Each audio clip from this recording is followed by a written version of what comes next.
Hello, hello, and happy Taco Tuesday. Y'all, this is my favorite day of the week. And now that I'm looking at my camera, it looks like it's a little wonky. Oh, yep, it was. I'm like, hang on, the tripod looks like it's going a little crazy here. There we go. Okay, better. I should just not touch anything because it's gonna mess up. I can't help it, but I will get everything ready behind the scenes, and it never fails. As soon as it actually goes live, because I can't see myself on the screen, and maybe this is I should probably be more prepared up front to do all these like tech checks before. Y'all, it doesn't happen. It usually doesn't happen that way. I am like going from one thing to the next, and I'm like, oh my gosh, I gotta go live, I gotta get ready. I usually will like, let me go to the bathroom real fast, let me get a few sips of water, and then we're just off to the races. So usually, like, as soon as I go live, I'm like, oh, by the way, things look weird. My tripod is messed up, whatever. But hello, I'm so happy that you're here. Tell us where you are watching from today. This is a bittersweet day. If you read the description for this video, today is going to be my last live stream at this time. It's not going to be my last live stream ever. It's going to be my last live stream at this time because I've accepted a job. I got a job. Yes, like I recently accepted an offer from an incredible organization that I'm so excited to get started with, but I am going to be going full time. And I was just talking to my husband actually before I went live, and I was like, you know what? I wonder if we could make this work with doing a live stream, like a Q&A type live stream or something once a month, like after hours or something along those lines. I have not figured this out yet, but whenever I do, you will be the first to know. Like I will make a really big deal out of it. We're going to schedule it and make it happen. But I will not be here on our Tuesdays at 10 a.m. Central time next week and for the foreseeable future, because we're going to be moving this to a different time. It's not to say, who knows, maybe Tuesdays will still be the thing. I actually thought about, well, I get up really early. Do y'all want to do like a really early, like coffee with Crystal type thing on Tuesdays? I don't know. I haven't decided when the right time is, like how it's going to work. So we're going to see. Yeah. You absolutely can if you want to. So many of us work full time, and by so many I mean me. Yeah, exactly. Exactly. And so that's really where, because of the position that I've accepted, I know that I am going to be available at certain times during the day, but it's not when I would typically do a live stream. So it's a pivot, right? It's adapting, it's changing, it's growing. Yes, love all the fun ideas. I thought about like a happy hour type of thing. Again, I don't want to overcommit, right? Because you're starting something new. You never want to overcommit. You don't want to burn out before you even get started. And so, and if you've been following my content for a while, like changes are happening. And I've pulled a lot of pieces really, really far back. The podcast, the YouTube, like that's changing this week. Actually, I started, like, the changes are implemented this week. It's first week. We're going with our new content schedule. And the live stream is the one piece of the puzzle that I really haven't figured out. I know. And for those of you that are like, wait, what? Where are you going? What's happening? So, like I said, I accepted a new position. I'm going to be going full time, but I'm still going to be producing one podcast episode a week, as well as one YouTube video a week. And you'll still be getting my weekly emails. And I know there's a lot of you that are like, how are you going to continue to do that? What does that actually look like? Well, believe it or not, I was fortunate enough, and it's really weird. Like I just keep saying it's like total like God thing, universe was helping me out. In February, I batched a ton of content, a ton of content. Actually, Monique, hey, Monique, so happy that you're here. Life's all about changing and evolving. Yes, yes, it is. 100%, 100%. But Monique was actually one of the episodes that I recorded. I recorded a ton of episodes in February and March that were coaching calls that, we had content creators call in, if you will. We did basically podcast interviews. And I am able to use a lot of that content for the next few months. Like, it's really crazy to me because typically I do not batch a ton of content that far. Like, I think I batched at least 10 podcast episodes, and 8 or 9 of those were interviews. And I also had some YouTube videos that I batched in there and some podcast episodes. And then now that I'm changing and things are being switched up, I'm absolutely able to use that content still. It's still relevant content. It's not like because I'm going full time that I'm not going to be able to use it. It's a blessing in disguise because it's going to get me through the first quarter of my new job. And then from there, I can reevaluate. Do I need to move even further back to just doing, a video a month on YouTube or a podcast every other week? I will have those questions answered once I get to that hurdle, once I, come to that bridge, but I am just not there. And I'm excited about what I have, kind of the game plan of how things are changing in the content and what that's going to look like. So it's going to be a lot of fun. The live stream is a TBD. TBD on the live stream. I have no idea what that's going to look like. But yeah, I'm going to miss y'all. I have fun with y'all every single week. Thank you so much, Monique. Yes, God knew exactly the things you had ahead for you. Exactly. And that's really how I feel about it. And it's been, in looking back, like retrospectively at all the things that have already happened in 2022, I'm like, things fell into place just as they were supposed to. And I'm really excited. I'm really excited. And I have not shared. People have been asking me. It's so funny. Y'all, I sent out an email on Friday. If you're not on my email list, here I have I'm going to talk about today's podcast episode here in a second. This is what it is, overcoming imposter syndrome. This is the calls that we started.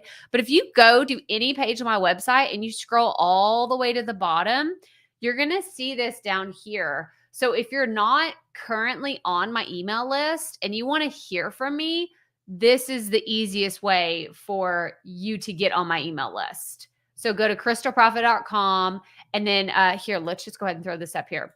crystalprofit.com/episode 346 is today's podcast episode. And we're talking about imposter syndrome and overcoming that with Stacia. But this is my podcast. You should see the logo up here at the top. Let me do that up here at the top. You'll see the logo for the show. And then if you go to this web address, go all the way to the bottom, you can put in your name and your email and you'll be on the list and you will get my weekly emails.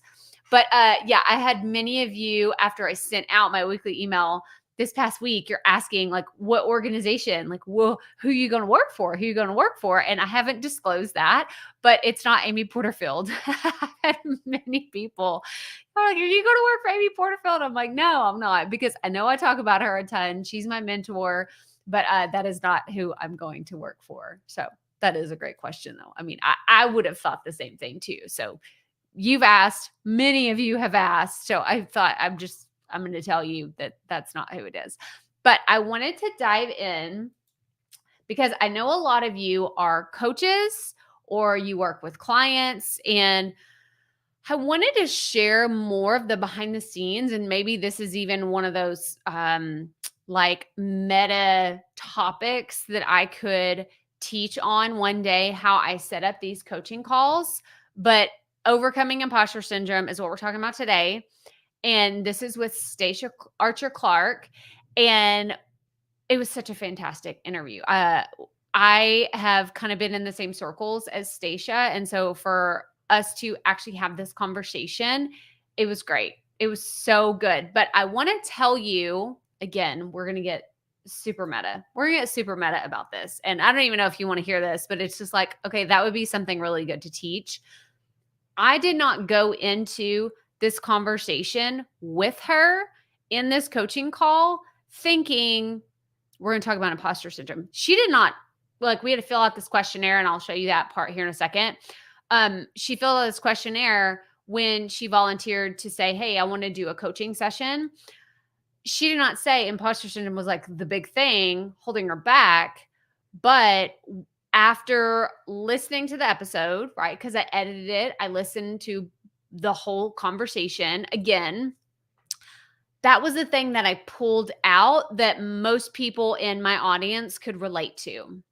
I could have taken a singular idea because we talked about a lot of things in this conversation. We talked about content ideas, content format, content style.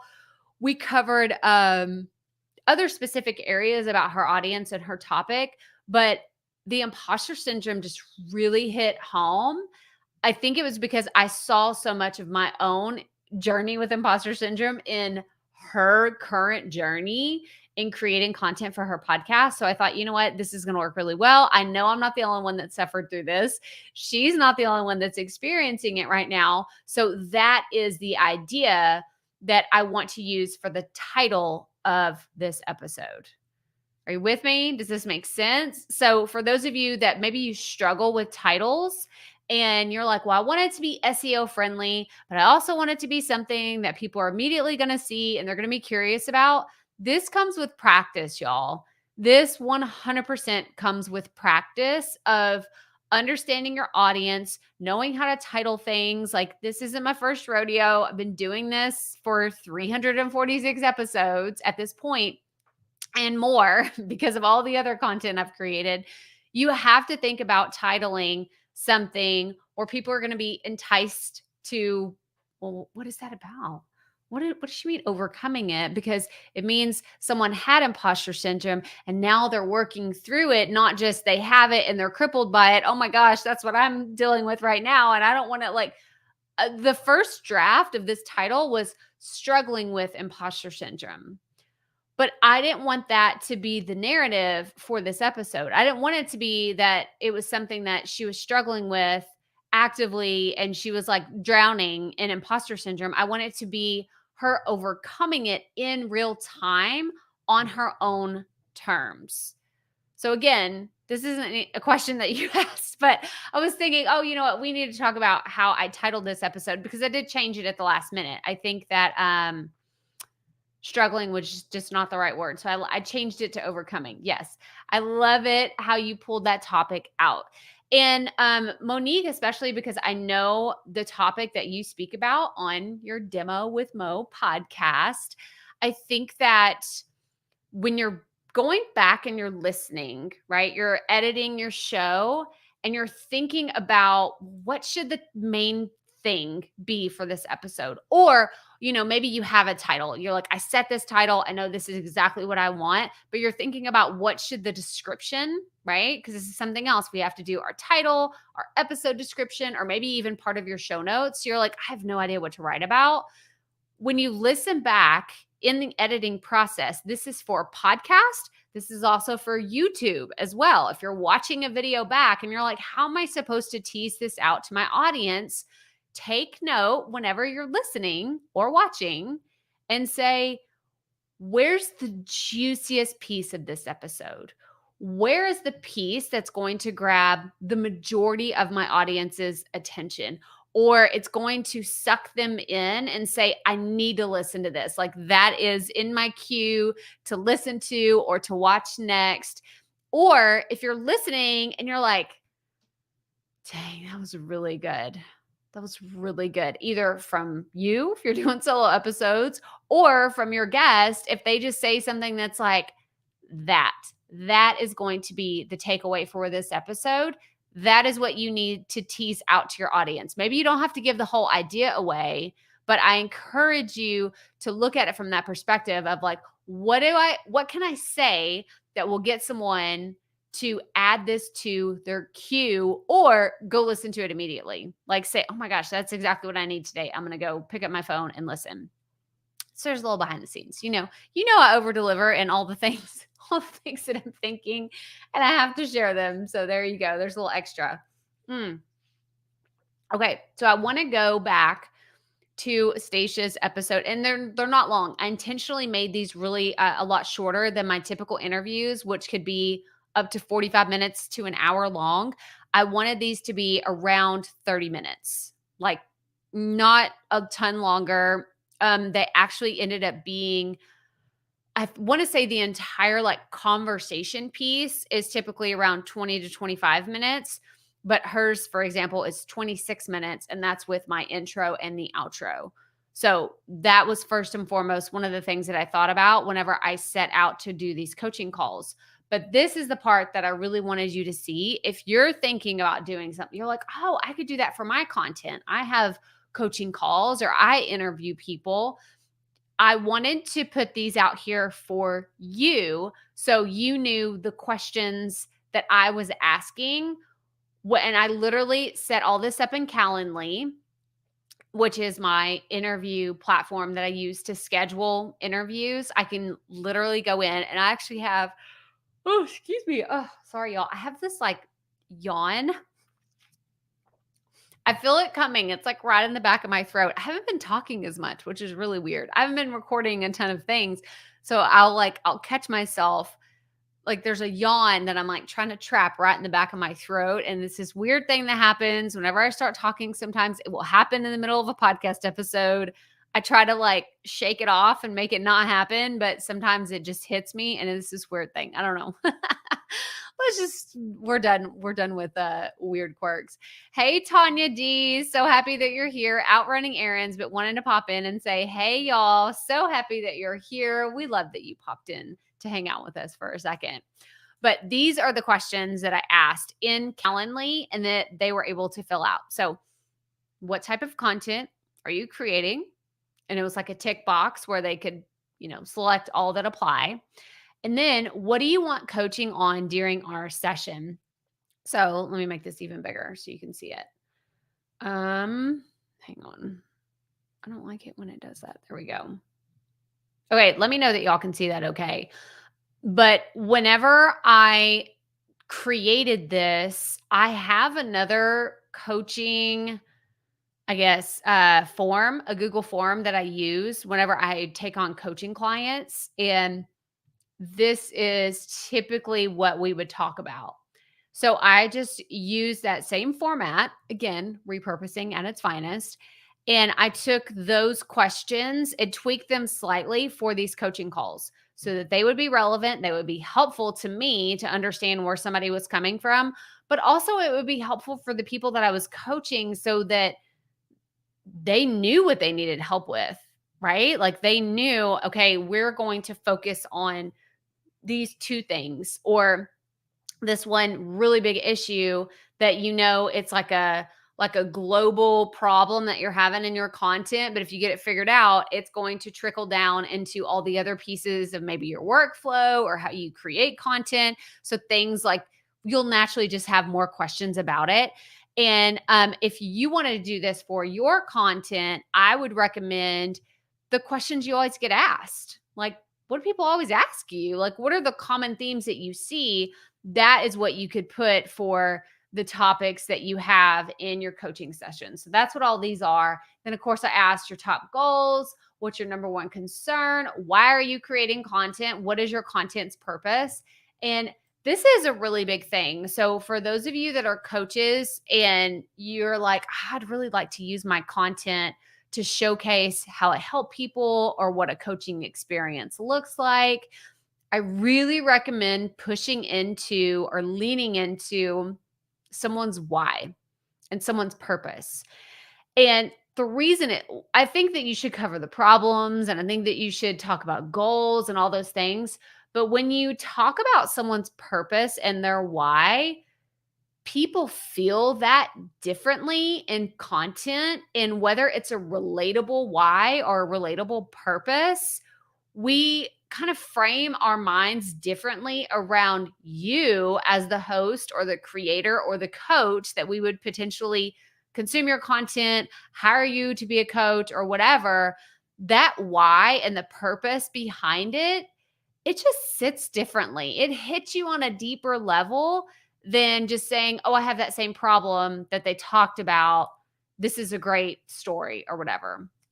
Does that make sense? The reason why I say that is because I have collected a lot of testimonials I've talked to a lot of people that I haven't like necessarily gotten paid for their coaching, but I've done things to help them in their content. So it's like they're not a customer per se, but they're more invested than just a casual listener. I don't even want to call them like a raving fan because I don't want to put that, I don't want to project on them what they are. If they're just like, oh no, I just really need help with this and you help me with it. But I think that purpose behind it, it's what keeps me going as a creator too. Like, I think that's another reason why it's just as important to have that. What is someone else's purpose? I always use the Lori's example. Lori's example really changed my entire perspective on creating content, on what it means for the ripple effect of one piece of content hitting people, even generationally. This is the legacy piece of content that blew my mind. It really did. And this happened in 2020. I remember this vividly because at the time we were, all quarantined. I was recording things in our guest room upstairs because my husband was actively like full-time working in our office because our kids were also at home. And I would go up into our guest room and I still remember like the visceral reaction of recording the episode. It's called The Ripple Effects of Podcasting. If you haven't listened to it, if you have not watched the video, I recommend going to check it out. If you're needing like that, jump start to your content, or it's not even a jump start. I'm like, if you need that reminder of why creating the type of content that you're creating is so important, go listen to that episode. Look at me. I'm like already getting like teary eyed. I'm like, I can't even tell the story because it gets me every single time. But Lori is someone who has a podcast that is all about helping mothers who have lost their children. And it's called Grief with Grace for Grieving Moms. And it was just like, it just kills me. Like, I will never forget. Like, we hopped on this call and she wanted help with her podcast. She said this idea had been stirring in her for a long time. And she wanted to create a show for moms who had lost children. And I thought, oh my gosh, I don't have firsthand experience with this. I have no idea the pain and the suffering and the trauma that she must have gone through to even say those words out loud, to say that now she wanted to share her story. And that to me, like this light bulb came on in my head where it was no longer about me. I think I still was in this like phase of like, oh, it should be about me. I want to be famous. I want to be popular. I want to have this, number one podcast on all the charts and all the things, right? I was very much about me. It was very ego centered at this point in my journey. And then when I talked to her and she said, I just want to spread hope. That was her purpose. I want to spread hope to other grieving moms that are going through just this unimaginable, unthinkable part of their journey. And I remember thinking, I'm going to help her create this show that isn't just going to be a podcast where someone says, I can't wait to get more downloads. I can't wait to have so many more, be at the top of the charts and be famous and be popular. She didn't have any of that. None of that was on her radar. But she wanted to help people, to guide them through this really hard journey. And I remember thinking, what if she creates this show and there's a mom out there that has multiple children and she may have just lost a child or, lost an adult child. I think losing a child, period, just sounds very, very traumatic and unimaginable because it's by definition unimaginable because I've never gone through that experience. But I remember thinking, what if she produces this show and just one mom hears it, one person, one download forever, just one person. And it gives them a glimmer of hope to where they show up as a present mom for those other children, or is able to come back to their, family in a new way. It gives them just that slight glimmer of hope in this cloudy, dark space that maybe she was in emotionally, or, just maybe it's just the thing that pulls her out of a deep depression. I mean, the scenarios are endless of what someone would be experiencing. But I remember thinking the ripple effect of that is not only the one mother that she would help through that, but the children of that who now their mother has a different outlook on life, or the spouse of that woman who now has their partner back, or whatever. Like the opportunities are endless at how the ripple effect of this message could work. But that is the day where everything changed for me in thinking about content in a less egocentric way, which I think that a lot of us default to that because that's what we see, right? We see this personified, this glorified, all the famous people are now starting podcasts, all the celebrities are starting podcasts, and they're becoming even more famous. And it's, I think it's hard to not feel that way or not want that because it's what you see. It's what you see. People are braggadocious about, I get podcast pitches all the time. My podcast had 75 million downloads and I'm amazing. And I'm a #1 New York Times bestseller. And I've had 6-figure business forever. I've had a 10-figure business forever. It's like all these little subtle cues that we hear a lot in the online space. But it was on that day that I am just like, it was the smack into perspective that I really needed to think about content in a whole new way and realize it does not matter. The stats, the downloads, none of it matters. Yes, I mean, from the standpoint of, I guess, to feel relevant, you want to see your stats going up. But at the end of the day, if your content helps just one person, and the ripple effect of that piece of content helps someone else, it's just everything. It's just everything. And that's, I don't know. I just felt that on my heart to share it with you. Yes. Helps that one person, then helps one family, one coworker, one friend. Yes. And then it trickles down into so many other people. You're right. I mean, and that is the beauty of content creation. And it's the beauty of being able to help others. So I'm so glad this resonates with you. Yes, yes, yes, yes. Oh my gosh. Let me see. I'm having an issue. Hang on for 1 second. Monique, I see that you said something else, but I can't. Okay. Yes. You definitely helped me. Oh, that's so sweet. Thank you so much. I really appreciate that. And I think that help, and helping your audience is going to look different in different parts of your journey. And while I hate to say like, oh, we're not going to be doing our live stream at this time, because I love consistency, y'all, this, if you've been around here, even for a hot second, I preach consistency. I talk about consistency. And I think the thing that makes me really uncomfortable is I am in this stage of just not knowing.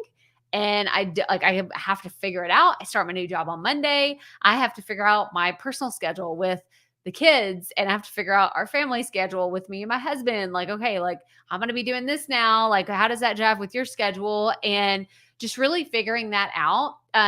It's getting out of my comfort zone, trying something new. And with that, I'm having to, and we're in a therapy session here. Okay. So just bear with me for a second. I feel like it's me going back on my consistency, like pedestal that I always get on, because I'm like, wait, you preach consistency, but now you're not going to do it with just this one thing. Because I told you earlier, I'm going to do the podcast. I'm going to do the YouTube. I'm going to do the emails. I'm going to do 5 episodes of the Potty Report.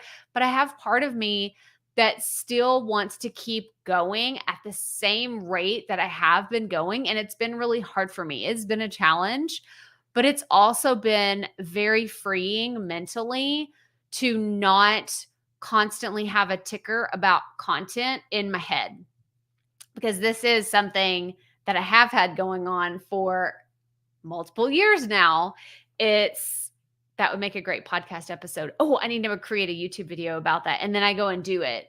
Or I go and I plan it immediately and then it's in my Asana and I have it like ready to go. So now that I'm having to kind of shut down, or it's almost like thinking of like a factory, right? You have a factory that's operating at 100% full capacity. It's cranking out content, cranking out content. And then now all of a sudden it's like, actually, we're going to have some layoffs and we're going to shut down, you know, 3/4 of the facility. And now we're just going to work with 25%.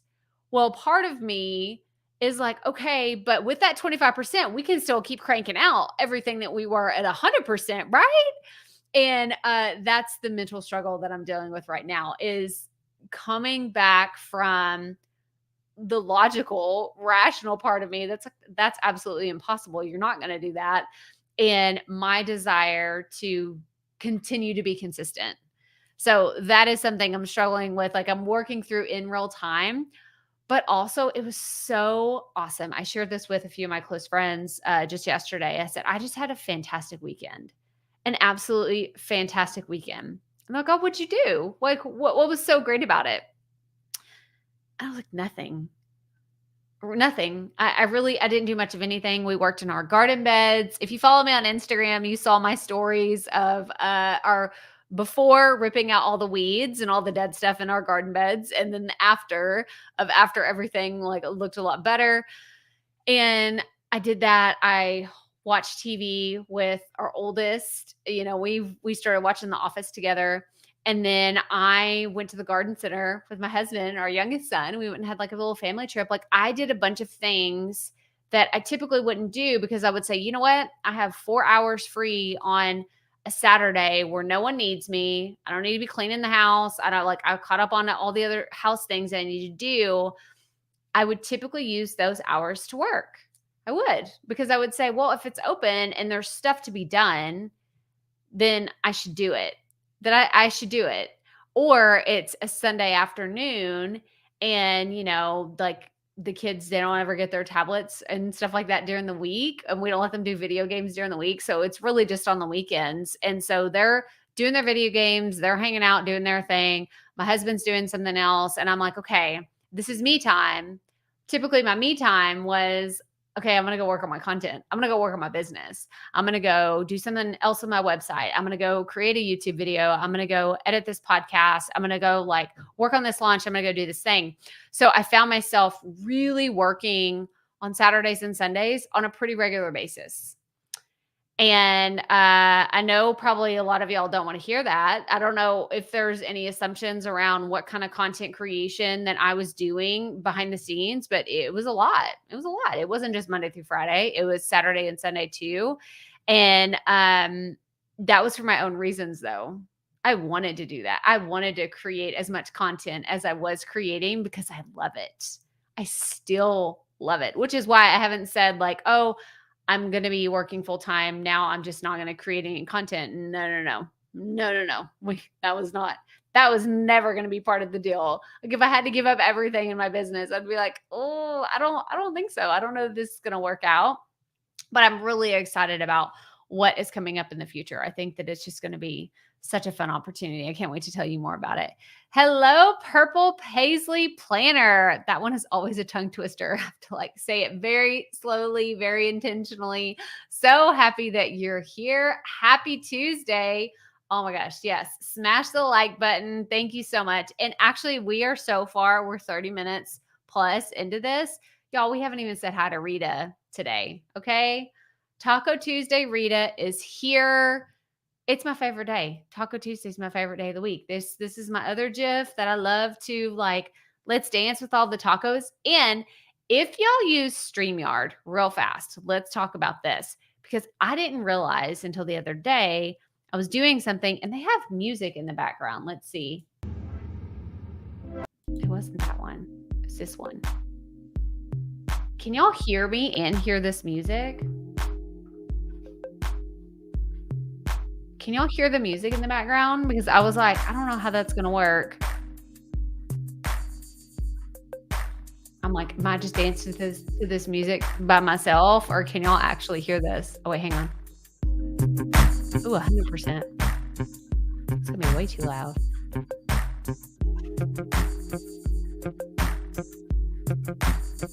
Oh, see, y'all can hear it. Okay, so this is something that's new in StreamYard. Let me see. There's some other ones. That one's called Night Driving, and it sounds like something that would put me to sleep. No. Oh, Dance Pop. Uh-oh. Ready? Y'all do not want to see me dance. Or maybe you do. I don't know. It kind of does feel more like a party now. Ooh, I like that one. Is it too loud? I can't tell how loud it is on my end, though. Okay, you hear music. Okay. Dancing. Okay, I like this one. So if y'all use StreamYard, you can do that now. You can put background music. See the rock one. I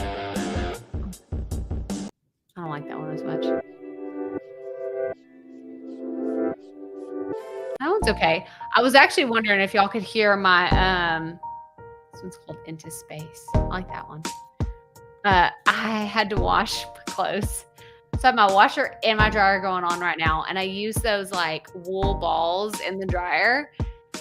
And it's funny because sometimes you hear them and sometimes you don't. It just depends on if there's more stuff in there, you don't hear them, obviously, because they're like in everything that's going. But if you have just a very small load in the dryer, and those are like, it sounds like somebody put rocks in the dryer, and it's literally right on the other side of this wall. Which another reason why I love a dynamic microphone, because you can't always pick it up. But today I feel like it's been a lot louder. So y'all have to let me know. Oh, see, I know. I kind of like the music in the background. I'm sitting here talking, but it's kind of distracting too, because now I want to change it. Well, I feel like I could put on my Zen voice and we could do a meditation together while I do this one. No, stop. Just stop. Just stop, Crystal. Well, I am y'all's for the next 20 minutes. What questions do you have about content? Let me know. What questions do you have? Make sure you go listen to today's episode. Let me see. I don't want to have that up there anymore. That's good. Let me know what questions y'all have. Yeah, the music wasn't working. We need to turn it off. Let me know what questions y'all have. And I don't understand why this is working. I know I'm looking over here. My camera is like right in the way. I can't read this one menu. I guess I could just make this window smaller. There we go. Let me know what content creation questions you have. Otherwise, I'm going to go make lunch. I haven't made lunch today.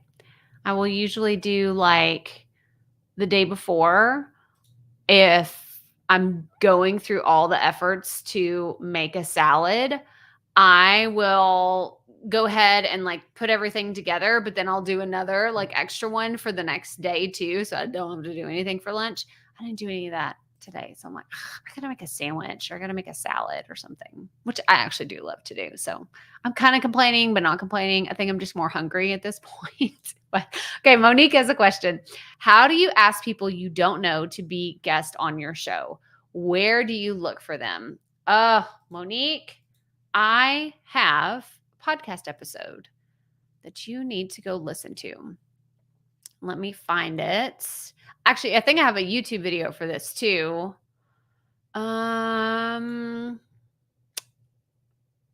Give me 1 second. This is here. Y'all, I do this seriously when I'm looking at stuff for myself too. Pitch.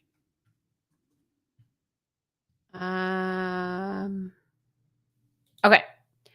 This is what I want you to do. This is on my YouTube channel, but I'm going to put this here. So Monique, I don't know if you can see that in a Facebook group. Okay, it's on my Facebook page. All right, so this is what the actual URL is, which makes no sense, right? And you're like, that helps me none, not at all. But this is what it looks like. I'm going to go to my channel and show you YouTube.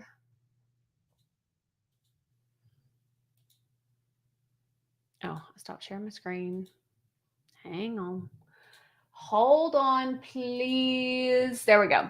So on my YouTube channel, you go over to here and type in the word pitch, and you will see pitch a podcast guest, how to pitch a guest. And this is one where I talk about, especially someone that you don't know. This is exactly the one that you want to go watch. Go watch this video. I wonder if in this video I link to, because this was a podcast episode too.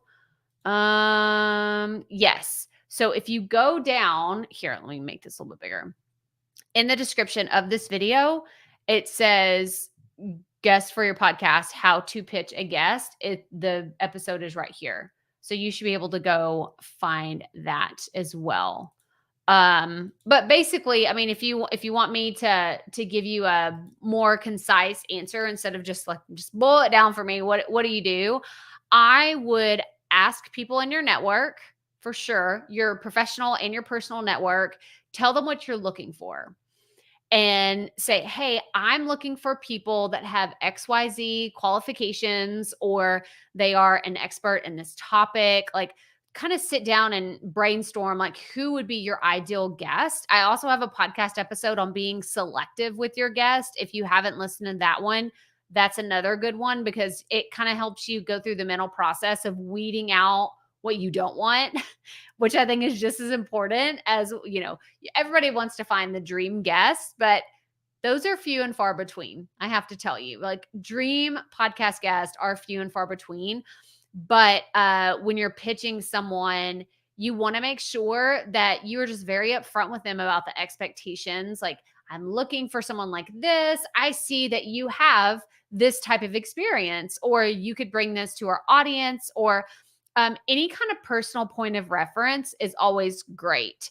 So if you want to have this one expert on your show and they have a podcast, or you've heard them guest on someone else's show, say, I really loved your conversation with other podcast host name on their podcast, and point out, pull out something really specific. Like, the more specific, the better. I know that this is more work, but it's worth it in the end if you can get that guest that you really want to have on your show.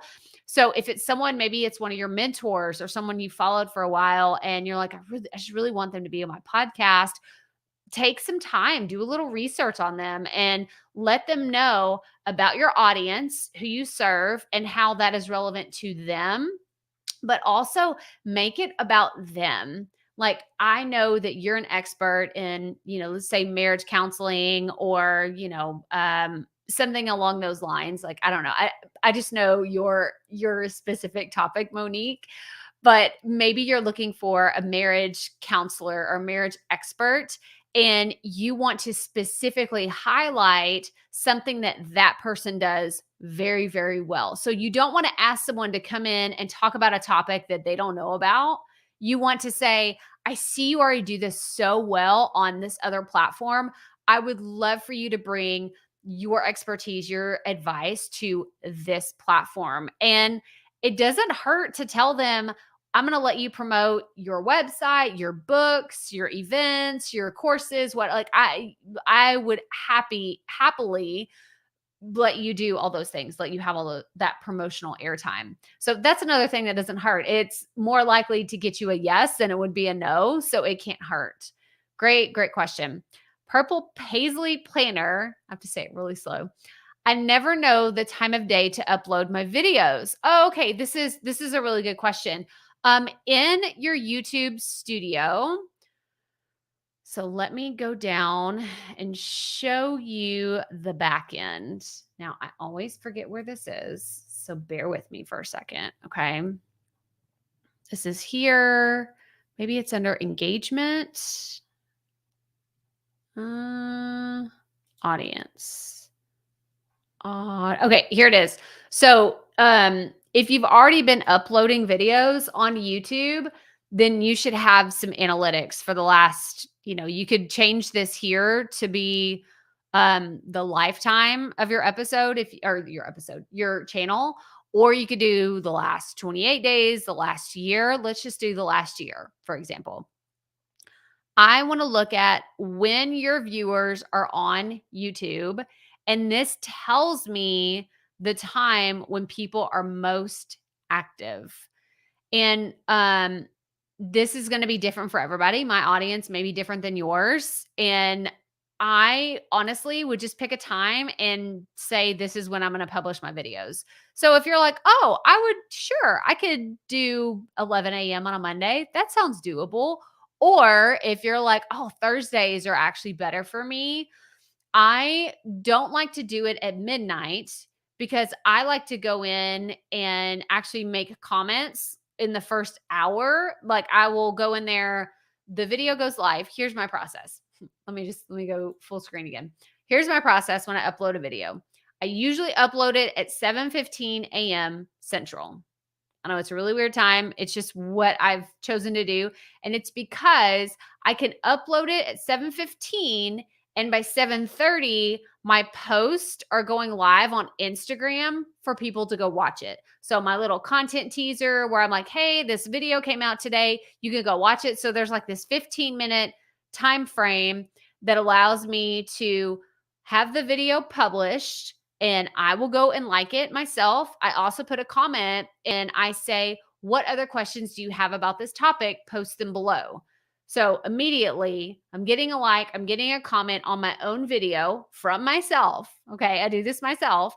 And then there's a little bit of time between when the video goes live and then I post it on Instagram or, LinkedIn, wherever else I'm going to promote it on social media. And then so I let that be out there. And then, of course, a lot of people will go in and like it, watch it immediately. They'll see the notification on their phone. If they have notifications turned on YouTube, they're like, oh, Crystal posted a new video. Here it is. Go watch it. But yeah, I hope that answers your question. Let me know if that does. But yeah, go into YouTube, go into your analytics here on the left-hand side. And then under audience, then you can see when your people are on, and then just pick a time and say, this is when I'm going to post videos, and try to stay consistent with that. There's no magic formula. I don't think that there's one specific time that works best for all YouTube channels. I think that you should just work with what time works best for you. Look, even 7:15 on Friday. Well, let's get this one right. There we go. That's not even a dark purple one for me. Speaking of purple paisley planner, it's not dark purple, meaning I don't have most of my viewers on at that time, but it's what I'm used to. It's what works best for me. So I think that it's really important to balance like what works really well for your audience, but also works really well for you. And where can you like meet in the middle? Like, where would this work out best for both of you? That's a great question. Great question. Yeah. You're so welcome. Yes. Okay, good. I'm glad that was helpful, Monique. Yeah. You're checking yours now. Good to know. Yes, you're so welcome. That was a really great question. And maybe that's something else I've talked about in the past, showing more behind the scenes of how I think about like all these like really, I don't want to call them simple because they're not really simple, but they're things that I have developed over time that oh look, hang on. Let's go back to this real fast. Purple plays it. I can't say it. I use TubeBuddy, which you can go to, I think it's crystalprofit.com/TubeBuddy. Let me make sure. crystalprofit.com/TubeBuddy. Yes. This is my affiliate link. I'm an affiliate with TubeBuddy.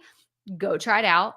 It is amazing. It is what I use to have all these other like recommendations down here, but it has right here that I should upload weekly at 10 a.m. That's actually when I should upload my videos to get the most views. And then if you wanted to have like, here are daily recommendations, you should do 9 a.m., 10 a.m. Who knows? Maybe I should take this into account, but I haven't. I'm like, okay, well, 9 a.m. sounds great, but then I'm already like in the rest of my day and then I have to worry about it. I haven't really changed my upload schedule since I started doing YouTube a long time ago, but this is something I just saw whenever I was like getting out of the screen. So TubeBuddy is another amazing thing. Like I said, you can go to crystalprofit.com/TubeBuddy. I'm an affiliate, I'm a partner. There's all my disclaimers letting you know. But I love it. And it helps with so many other things. So many other things. Yes, you're so welcome.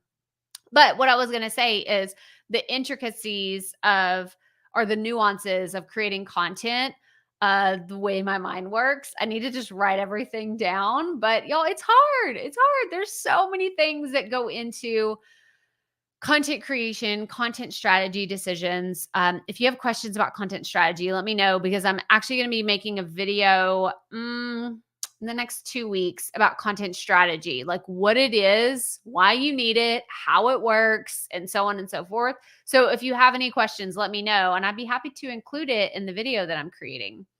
All right, John MC says, have you posted a video about how or what you use to post your videos? So are you asking about how I record and edit my videos on YouTube? Is that what you're wondering? I recently did, let me see. I haven't. And so if that's what you're asking, I haven't done one on editing and uploading and recording my videos because it's such a it'd be challenging.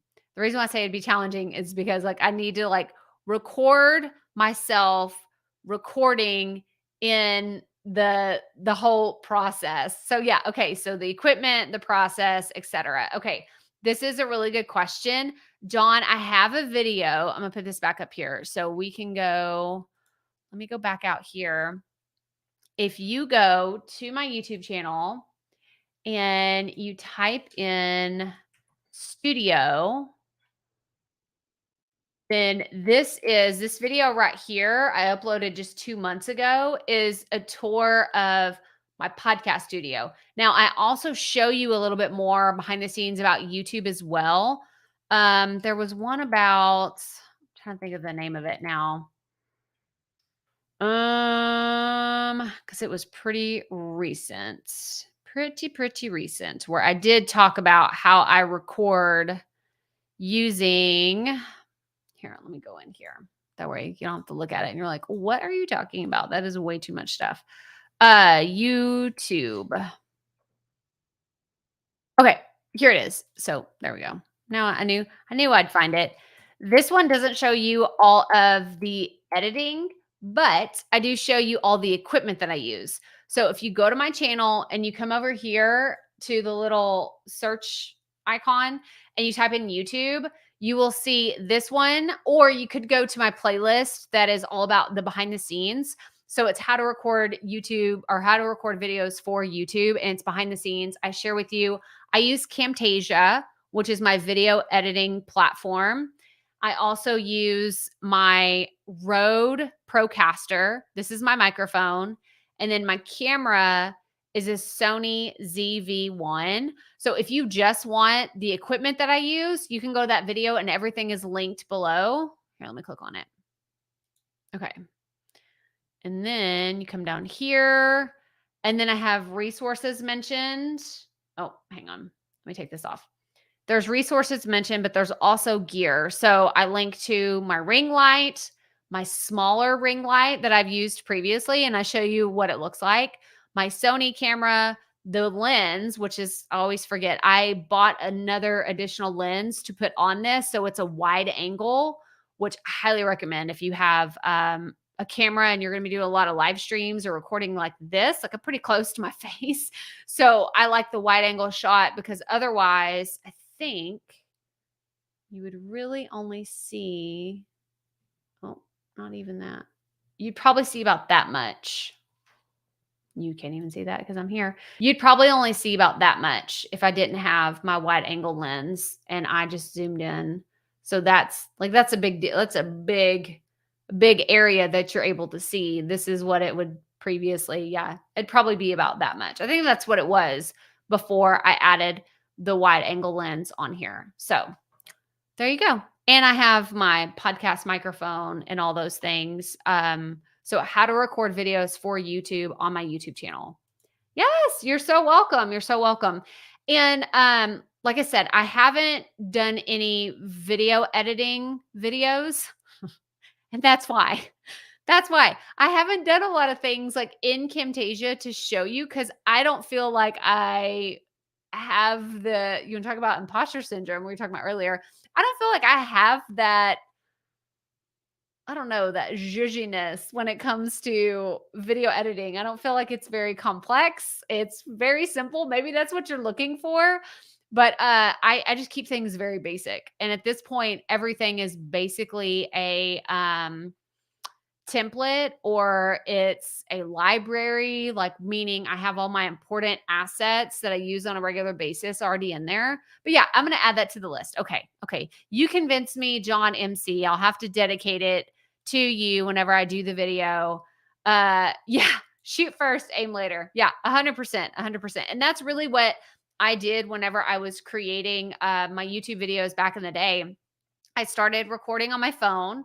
I learned iMovie and I recorded on like just this right here. This is what I recorded on. And I would record on here, I'd edit on here. And then after a while, I noticed the audio wasn't that great. So that's when I was like, I want to record with my podcast microphone because I know my podcast microphone sounds really, really good. So how can I do that? And then I would record on my webcam. So I had a great webcam and I'd record in Camtasia. And then from there, I was like, oh, I really want to get like a 4K camera or something that at least recorded in 1080p. And that's when I upgraded to this. I think it was a year ago. A year ago today is when I got this Sony camera, which I love. I love, I love, I love. It's so funny. I'll use it on Zoom calls and people are like, you're so clear.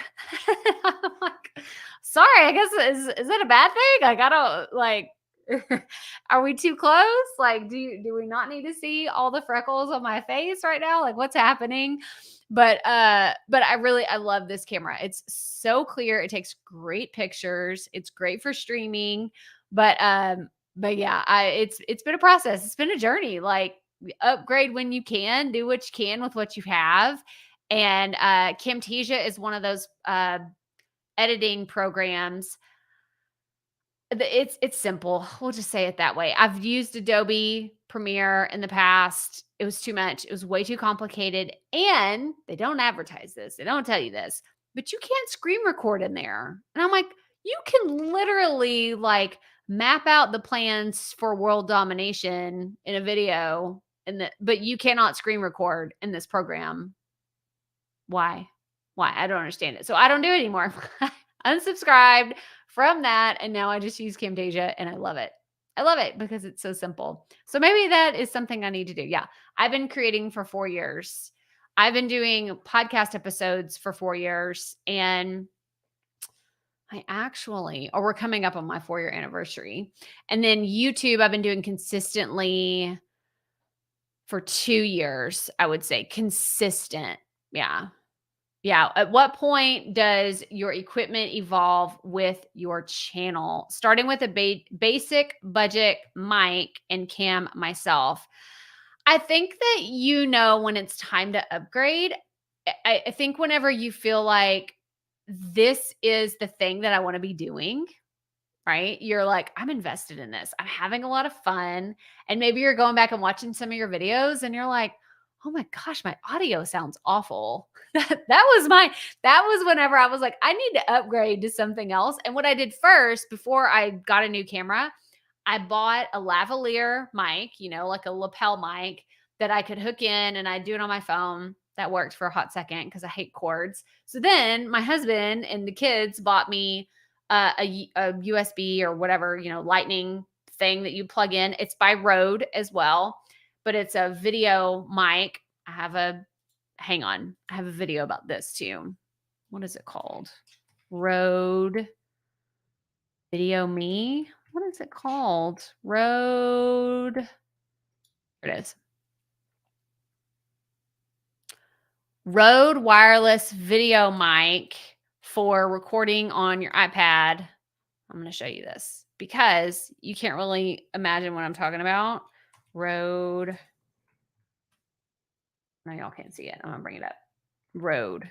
This right here, this little attachment connects to your phone. And that was my next upgrade. Is I was like, oh, well, my audio sounds awful. So I'm going to still record because my camera was awesome, right? Because I had an iPhone 6 before this. So I was like, okay, my camera's awesome. Solve that problem. But my audio is terrible. So then I bought this Rode video mic.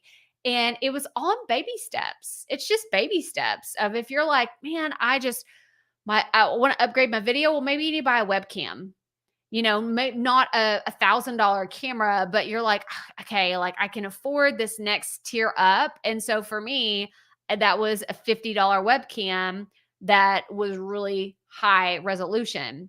Well, then from there, I was like, okay, like I want it to be a little bit better than that. So I went to my phone. And then from there, I wanted to solve the audio issues. So and I was invested at this point.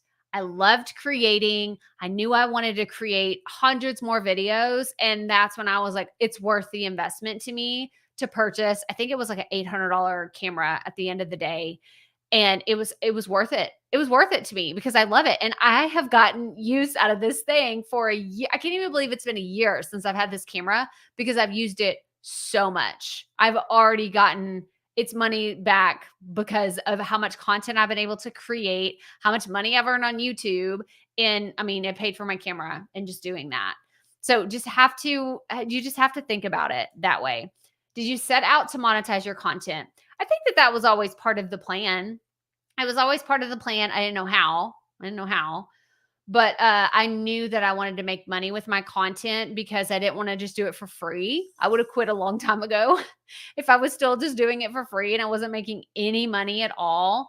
But for me, I think the traditional sense of monetizing and having, for example, all of my revenue come from YouTube, I think I would have been sorely disappointed because I don't know if you saw earlier, y'all, I don't make a ton of money from YouTube. I make about $200 a month from my YouTube videos, which is also amazing. Like you could look at it from whatever perspective you want to look at it. If you're like, oh, it's just $200, or hey, that's $200 that pays for my other expenses in my business. Like that's amazing. That is awesome. But when it comes to my podcast and things like that, I knew that I wasn't going to be getting millions of downloads right out of the gate because I don't have a huge audience. I had zero audience when I first started. So I had to get creative and I started really pushing into and leaning into affiliate marketing as well as creating my own products. I have books, I have done courses, I've done programs, I've done workshops, but really leaning into affiliate marketing was a way for me to monetize my content. So yeah, great question. Y'all really came in here at the end with some awesome questions. But that's it. We have hit the hour and like we're done for the day. So I hope that everybody has a fantastic Taco Tuesday. One more time, give it up for Rita. I feel like we need a like a clap emoji too that I can put up here at the same time because Rita is amazing. So good. Yes. You're welcome, John MC. So happy that you're here. Yeah, YouTube is so fun. It's so fun. Purple Paisley Planner. Get into your YouTube analytics and look at like just poke around at some of those different things in there. That way you can see like just understanding. Honestly, this is what I did when I was learning YouTube. I would poke around in there in my different stats and analytics, and something would pop up, and I'm gonna say, I don't know what that is. So I'd Google it, or I'd go back into YouTube and say, oh, what is this thing? And then sure enough, a video would pop up and it would show me exactly what it was. There's a lot of really great videos by creators out there who talk about YouTube analytics. Think Media, they are fantastic. I always endorse them. I think that they have amazing stuff. Sean and Heather over there, I've been following them for years. So go type in YouTube analytics on their channel and see what like comes up, and they would be a great one to follow. Yes, you're so welcome. Well, y'all, I hope that everybody has a fantastic day. And as always, remember, keep it up. We all have to start somewhere. Bye, y'all.